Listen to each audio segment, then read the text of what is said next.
A criada xorda. Están tocando o timbre. Vai ver e abre. Está ben, patrón, está ben. Boa noite. Por favor, está o señor Marqués? Xa dicía o señor que era vostede moi amable. Son Álvaro, conde da Sosa. Un momento, señor.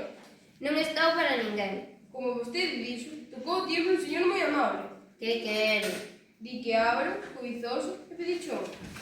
Domitila está cada vez máis bella e máis xorda. Eu dixo, ande abre, non que era amable.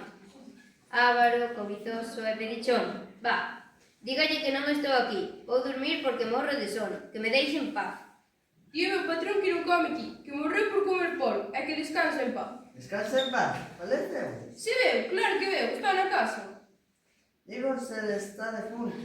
Son as 9 en punto, xa sei, o señor non pode velo. Non pode verde. O señor é cego.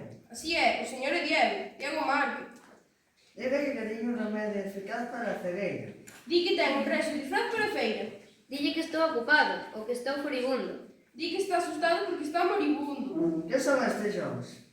E pronto estará moribundo, sendo-me a clara que porque o pillaron indo detrás da miña muller. Domitila, esa porta rápido.